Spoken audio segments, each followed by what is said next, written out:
आज हम बात करते हैं सामूहिक विलुप्ति मास एक्सटिंक्शन के बारे में, जो कि बताता है ये कंसेप्ट कि पूरी दुनिया एक नए सामूहिक विनाश की तरफ आगे बढ़ रही है, एक मास एक्सटिंक्शन की तरफ बढ़ रही है, जिसकी बड़ी वजह है जलवायु परिवर्तन। जलवायु में होने वाला बदलाव हमारी पूरी धरती को और हमारी पूरी दुनिया को सामूहिक विनाश की तरफ ले जा रहा है। ये कंसेप्ट क्या है और इसमें कौन कौन से चरण हैं, क्या क्या तथ्य हैं, उनको आप ध्यान से सुनेंगे। ये आपके प्रीलिम्स के लिए भी इंपॉर्टेंट है और मेंस के लिए भी। प्रीलिम्स के लिए तथ्य और कंसेप्ट आप समझेंगे और मेंस के लिए इसके शॉर्ट नोट और इससे जुड़े हुए प्रमुख जो मुद्दे हैं उनको आप देखेंगे। तो इसमें हम तीन महत्वपूर्ण चीजें पढ़ेंगे। पहला, मास एक्सटिंक्शन यानी कि सामूहिक विलुप्ति क्या है। दूसरा, सामूहिक विलुप्ति की 5 घटनाएं हो चुकी हैं। हमारी पृथ्वी जब से अस्तित्व में है उसके बाद से पूरी दुनिया में सामूहिक विलुप्ति की 5 घटनाएं हो चुकी हैं और छठवीं शुरू हो गई है। छठवीं का मतलब जो हमने खुद शुरू किया है, एंथ्रोपोसीन एक्सटिंक्शन, मानव जनित सामूहिक विलुप्ति। किसने किया है, कैसे हो रहा है, इस पे देखते हैं।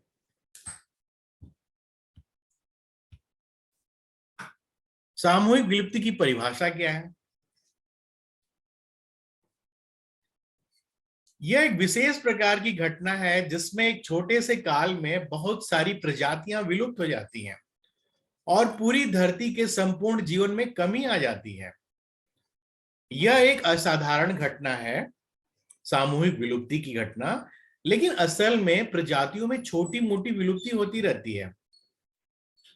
कुछ प्रजातियां सक्सेशन की वजह से नष्ट होती हैं, सक्सेशन हमने पढ़ाया है डिटेल में आपको। कुछ जलवायु पर्यावरण प्रदूषण की वजह से, घटते वन की वजह से और जलवायु परिवर्तन के कारण हाल के दिनों में प्रजातियां बड़ी तेजी से विलुप्त हो रही हैं। 1982 में दो अमेरिकी जीवाश्म वैज्ञानिक जैक सिपकोस्की और डेविड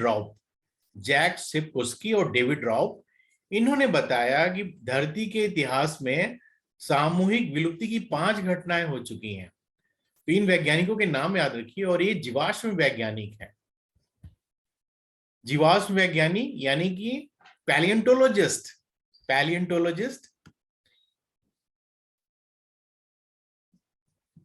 ये ऐसे साइंटिस्ट हैं जो कि हिस्ट्री ऑफ लाइफ पे स्टडी करते हैं और किसके जरिए स्टडी करते हैं, फॉसिल्स के रिकॉर्ड के जरिए।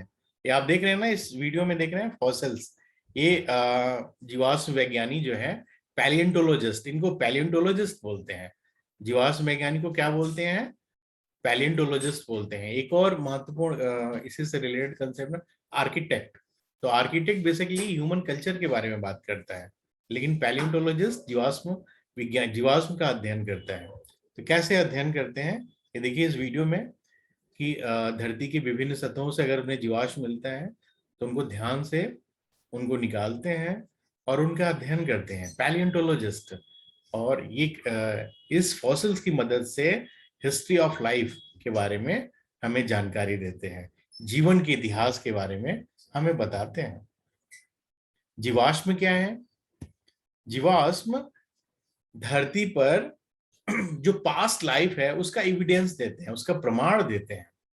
और ये एनिमल बॉडीज से मिल सकता है, उनके पदचाप से मिल सकता है या फिर पौधों से भी मिलता है। तो ये जीवाश्म जो है ये हमारी जीवन का जो पुराने जो साक्ष्य हैं कि हमारा प्राचीन जो जीवन था वो कैसा था, पौधे कैसे थे, प्रजातियां कैसी थी, उनका विकास कैसा था और जीवन को आगे ले जाने में धरती का जो आज का जो काल है वहां तक पहुंचने में कैसे कैसे धीरे धीरे इवोल्यूशन हुआ।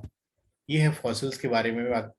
आइए महत्वपूर्ण मुद्दे पर बात करते हैं जिसपे हम जो हमारा जो टॉपिक है, दुनिया भर में ये जो 5 इंस्ट्रक्शन हो चुके हैं पिछले 50 करोड़ साल में, पिछले 50 करोड़ साल में 5 इंस्ट्रक्शन हुए हैं। क्या क्या हुए हैं ये हमने स्क्रीन पे दिखाया आपको। पहला जो है वो 44.25 करोड़ साल पुराना हुआ था, आज के 44 साल पहले। और इसको कहते थे आर्डोविशियन युग, आर्डोविशियन युग कहते थे। और ये एक बहुत इंटेंस आइस एज था, बड़ा ही हिमनद का काल था, चारों तरफ बर्फ ही बर्फ था। और आपको जानकर थोड़ा आश्चर्य होगा कि उस समय अफ्रीकन कंट्रीज के भी कुछ इलाके बर्फ के दायरे में थे, जहां पर आज रेगिस्तान है वो भी कुछ बर्फ के दायरे में थे। तो ये जो पहला जो इंस्टिंक्शन हुआ, सामूहिक विलुप्ति हुई, उसमें 60 से 70% प्रजातियां नष्ट हो गई। 70% प्रजातियां पूरी दुनिया में नष्ट हो गई, जिसको ऑर्डोविशियन युग कहा जाता है। दूसरा जो ये घटना हुई थी प्रजातियों के लिप्त होने की, वो लगभग 37 करोड़ साल पहले, 36 से 37 करोड़ साल पहले हुई थी। और उसकी वजह थी drastic drop in oxygen level. जो धरती पर ऑक्सीजन की मात्रा में बहुत तेजी से कमी आई, और उसकी वजह से 75% प्रजातियां नष्ट हो गई। तो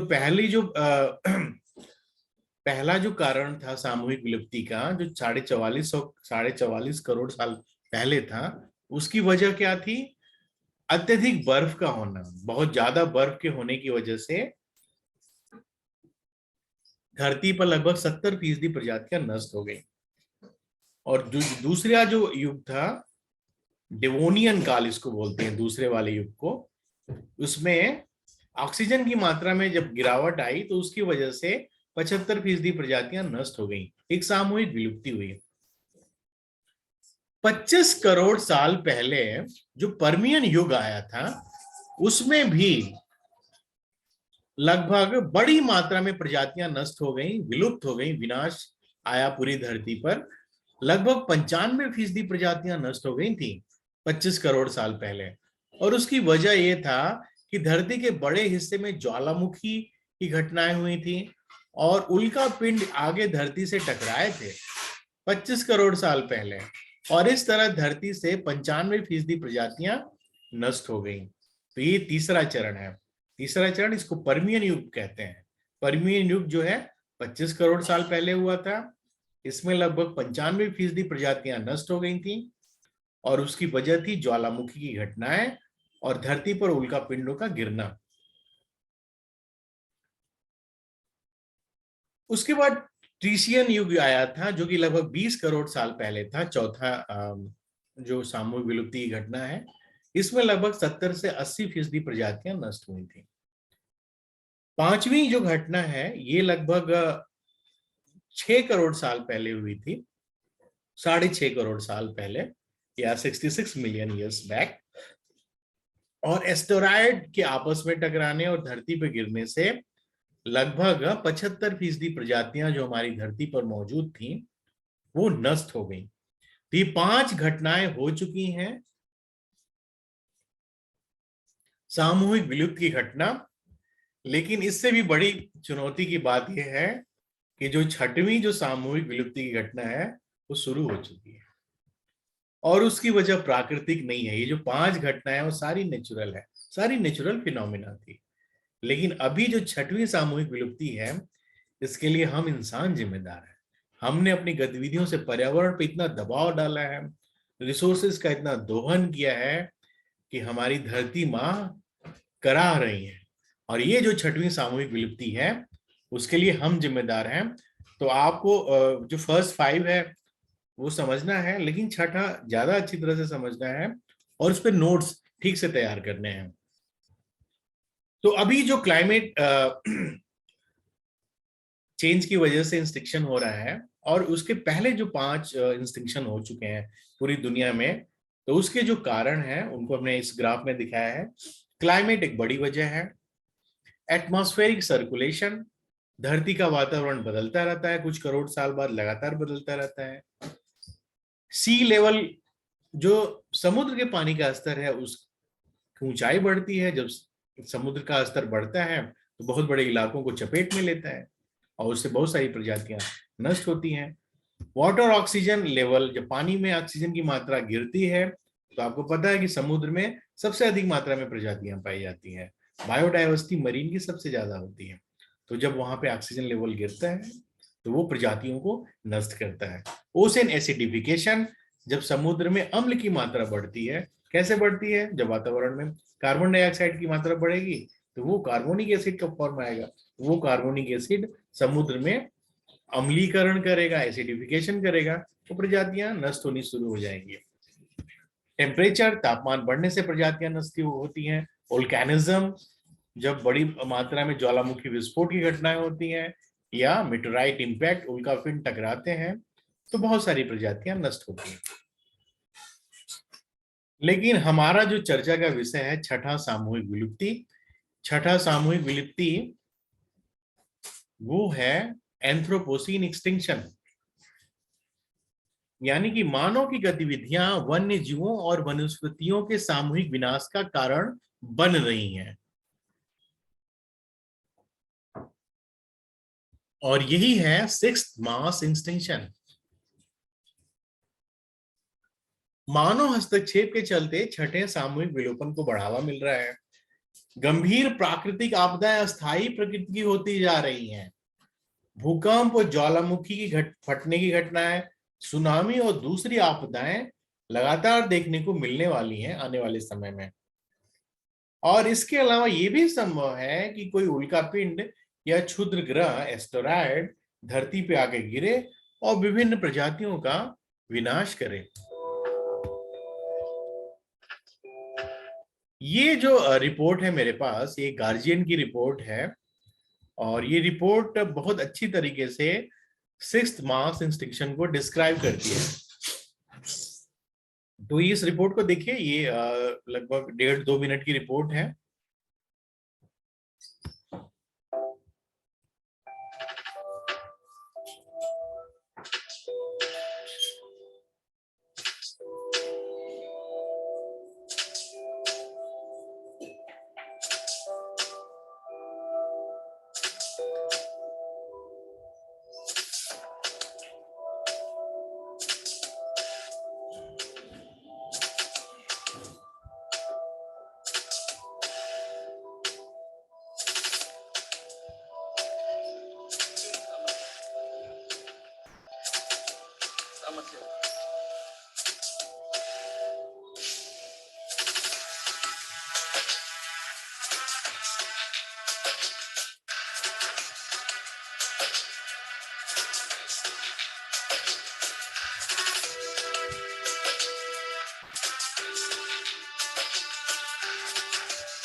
क्या कहती है ये रिपोर्ट कि मानव गतिविधियों ने मास एक्सटिंक्शन को जन्म देना शुरू कर दिया है, सिक्स्थ मास एक्सटिंक्शन को, जिसमें एक महत्वपूर्ण कारण है बहुत तेजी से बढ़ती हुई पॉपुलेशन।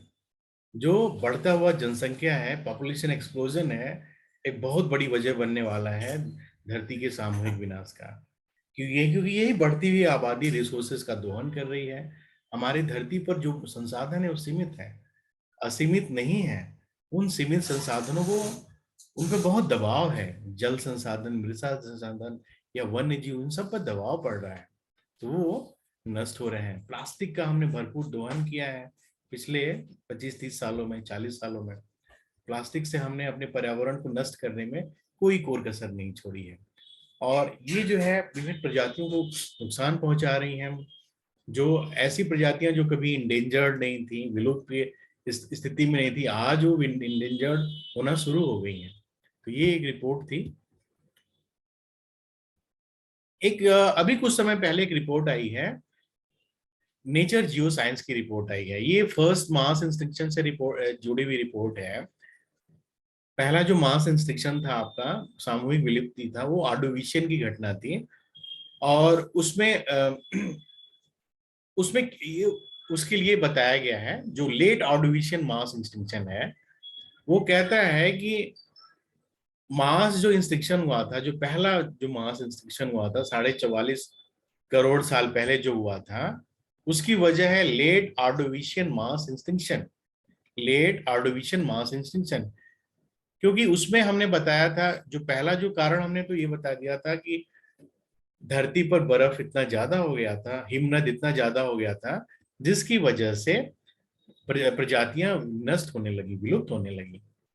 लेकिन ये जो नया जो अध्ययन आया है, वो बताता है कि 44 करोड़ साल पहले जो घटना हुई थी ऑर्डोविशियन युग में, उसकी वजह हिमनद शायद उतना नहीं था, बल्कि कुछ और था। और ये कहता है कि जो ठंडी जलवायु थी, उसने महासागरों में जो सर्कुलेशन पैटर्न होता है, महासागरों में पानी का सर्कुलेशन है, जो परिसंचरण है, उस पैटर्न को बदल बदल दिया। और इस पैटर्न के बदलने की वजह से जो गहरे महासागर थे, उनमें ऑक्सीजन युक्त पानी के प्रवाह में दिक्कतें पैदा हुई, और इस दिक्कत की वजह से समुद्री जीव बड़े पैमाने पर नष्ट हो गए। ये एक रिसर्च आई थी जो आपके प्रीलिम्स के लिए इंपॉर्टेंट है, और जो पुराने जो रिजल्ट थे उनको गलत ठहराती है। इसलिए मैंने सोचा कि ये आपको बता दूं मैं। आइए एक और छोटा सा कंसेप्ट जानते हैं, ग्रीन इकोनॉमी। ये आपके शॉर्ट नोट के लिए इंपॉर्टेंट है, और प्रीलिम्स में स्टेटमेंट वाइज क्वेश्चन बन सकते हैं। ग्रीन इकोनॉमी क्या है, ये दूसरा concept. What is green economy? अगर हिंदी में लिखें तो हिंदी में भी ग्रीन इकोनॉमी आपके एग्जाम में पूछा जा सकता है, और अगर ट्रांसलेशन करें तो हरित अर्थव्यवस्था। तो ये ग्रीन इकोनॉमी किस चीज की बात करती है, ध्यान से सुनिएगा। भारत में ग्रीन इकोनॉमी सस्टेनेबल डेवलपमेंट की बात करती है, और इंक्लूसिव इकोनॉमिक ग्रोथ की बात करती है, ताकि पॉवर्टी इरेडिकेशन हो, वो गरीबी उन्मूलन हो। क्या बात करती है? सतत विकास की बात करती है। ऐसी इकोनॉमी जो कि सतत विकास के लक्ष्यों को हासिल करेगी, जो इंक्लूसिव इकोनॉमिक ग्रोथ हासिल करेगी। इंक्लूसिव का मतलब समावेशी, हर कोई। आर्थिक विकास के जो लाभ हैं, सिर्फ कुछ लोगों तक, कुछ राज्यों तक, कुछ क्षेत्रों तक सीमित न रहे, हर किसी तक पहुंचे, हर तबके तक पहुंचे, समाज का हर एक हिस्सा उस विकास की धारा में समाहित हो जाए। ये इंक्लूजन ही है, ये समावेशी है। तो green economy inclusive economic growth की बात करती है। और भारत सरकार जो है ग्रीन इकोनॉमी के तहत 3 महत्वपूर्ण मुद्दों को कवर करती है, जिसमें सोशल, इकोनॉमी एंड इन्वायरमेंटल, सामाजिक, आर्थिक और पर्यावरण, ये 3 मुद्दे शामिल किए जाते हैं, ताकि हम ग्रीन इकोनॉमी के जो लक्ष्य हैं हासिल किया सकें। ये पहली परिभाषा है ग्रीन इकोनॉमी की। दूसरी परिभाषा क्या है? हम आर्थिक प्रणालियों को अधिक टिकाऊ बनाएं। जो पहला पैरा होगा वो होगा जो मैंने अभी बताया। आपका दूसरा पैरा ये होगा अगर मेंस में आता है। ये क्या करेगा? आर्थिक प्रणालियों को अधिक टिकाऊ बनाया जाए। जो आपकी इकोनॉमिक सिस्टम है, जिस पर बहुत बड़ी आबादी निर्भर करती है अपने सर्वाइवल के लिए। किस पर सबसे ज्यादा निर्भर करती है हमारी आबादी? लगभग हमारी 60 से 70% आबादी एग्रीकल्चर पर डिपेंड करती है। तो उन सारी आर्थिक प्रणालियों को अधिक टिकाऊ बनाया जाए, अधिक सस्टेनेबल बनाया जाए। और फिर क्या किया जाए? सतत आर्थिक विकास में जो बाधक प्रमुख जो कारण हैं, उनको दूर करने के लिए नए तरीके इस्तेमाल किए जाए। तो ये सेकंड पैरा होगा जो अपनी परीक्षा में आप लिखेंगे।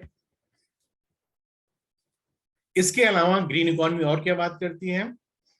ग्रोथ इन इनकम की बात करेगी, एंड एम्प्लॉयमेंट, मतलब जो नागरिक हैं उनकी आय में बढ़ोतरी हो, एम्प्लॉयमेंट की बढ़ोतरी हो, और ये सारी चीजें पब्लिक और प्राइवेट इन्वेस्टमेंट के जरिए आगे बढ़े। और ये सब चूंकि इसको ग्रीन कहा गया है, तो पर्यावरण निश्चित रूप से शामिल होगा।